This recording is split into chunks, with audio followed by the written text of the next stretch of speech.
Hello everyone, welcome back to windy fitness freak shows. Hope you can hear me. I always have issues with sound with this thing, but today I thought I'd do a tutorial on the hang glide arm lever that I've been mentioning in my past few posts. Some people have emailed me asking me to do a little short tutorial on how I do it. There's plenty of different ways of learning the exercise, but it's one of my signature moves. You tend to see it on my posters. You'll see it all over my Instagram and everything else.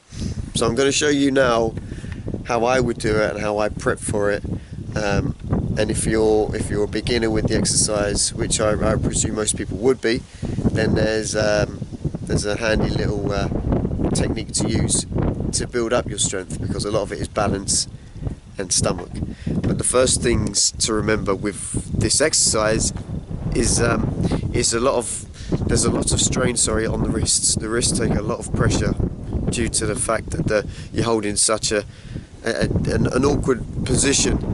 The pressure on the wrist can be quite strenuous, and I have been with people doing classes before, calisthenics exercises, where they haven't warmed up properly and they've sprained their wrists. One person in particular did get a nasty bit of injury to the hand. So you really want to, it cannot be stressed enough how much you have to warm up your wrists for this exercise. You'll have about 3 or 4 attempts as a beginner to get this, to get a technique, and then you're shot. Your arms go very sore, so you really want to make sure the tendons and the joints are really warmed up for it. So I'm going to now put this down because I'm walking around like a nutter. Okay, and first of all, I'm going to show you is I'm going to crouch down here. So with the wrists, all you want to do here, you just want to be clenching your fists, so you're building up the tendon strength here. Okay, so you're just making nice tight fists. If you can go to about 40 fists, then you're going to build this up. We're just going to make sure it's nice and warm. A few rotations in there. So you're just going to be warming these up, both sides. Okay, so I'm not going to fire out right now 40, but you get the idea. From here, you're just going to bring in the wrist, just get that stretch in here, and then lift up. So both sides, pushing in, lifting up. There. So this is going to be strong. Now I've been doing this since I was about 9 or 10 years old, this exercise. So I've been doing it for a while. My wrists are used to it, but you really want to make sure your wrists are really warmed up. So the first way to do this exercise is to bring the arms into the chest. So can we see here? So what I'm going to do first, I'm going to find this is a table here, this is a bench. I have just over an inch or so of wood here that I can grip onto, which is more than enough. A lot of people, when they try it, they have their arms out to the sides. It's going to be too much for the body to handle at first, because you are going to slam into the bench. I'm just going to turn it a bit more. There. Okay, so what you want to do is you want to make sure that your hands, they're going to come into the stomach here. So if you imagine the abdominal muscles here, you're going to be working in here. Some people think that they can't get their arms in that far. You get your arms in as far as you can, providing your elbows are resting on your stomach here. That will take the weight, and eventually you build up to having your arms out to the side, but that's another tutorial. So for now, we're going to be pushing into the stomach, so we want to make sure that the core is nice and strong as well, and it can take the pressure of the elbows. These can be very nasty weapons, and if you're pushing them into the stomach, you can really feel it. So first of all, what I would suggest you try is, if you're new to the exercise, you're going to grip hold of the table and you're just going to lean over. So my elbows are in my stomach from here. I'm just going to kick up my legs. Now my legs are free, just to hold. So my legs are just resting here. Just feel used to the pressure there. Because the first place you're going to feel the agony or the pain is going to be in the stomach, and it is sore.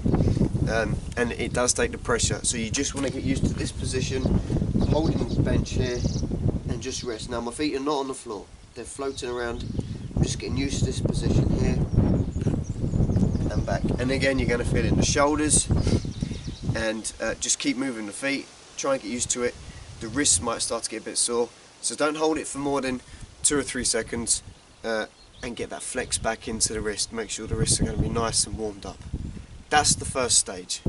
So now that you've got used to what it is that we're going to be attempting, you want to make sure that you've warmed up the wrists again. As you can imagine, doing that exercise just there where you're resting on the table is going to deplenish your energy sources, and you're going to start to feel some energy quite rapidly.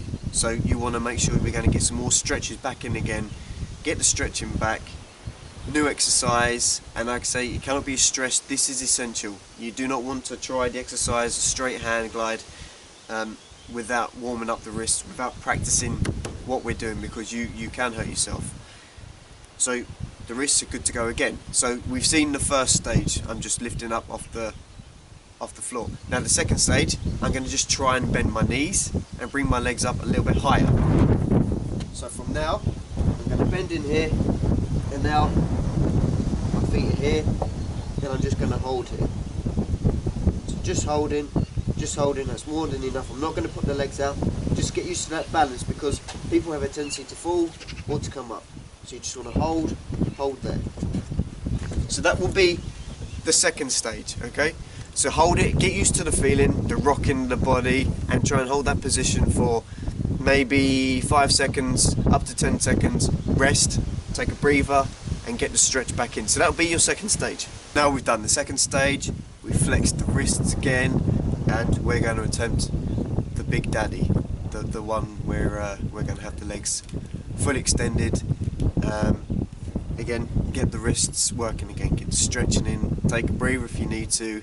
By now your stomach will probably be getting used to that initial feeling, but the wrists will probably be playing up. So again, very easy for them to get shot because of the pressure that's on the wrists. So really make sure these are strong. And breathing. Breathing is essential for this exercise. You tend to find that if you have a good breathing technique, you develop a rhythm, a routine with your breathing, it will help with the exercise. As with most exercises, the breathing is essential. So that's what we're going to attempt now. We're going to give that one a shot. So this is going to be the third stage. So hands going on the side, exactly what we did before, bending the elbows. And now when I'm here, I'm going to bring my head to the table and slowly lift out and hold. So legs are locked, my head is off the table, hold, nice deep breath, and back down. That's your hang glide. If you can get to the second stage fairly comfortably after a couple of shots, then go for the full hang glide. And eventually you'll be able to hold a proper hang glide from start to finish, and it looks awesome. It's excellent for the core, very good for upper body as well. And again, just to be very careful with the wrists, just taking it nice and easy, getting that stretch back in, and job is done.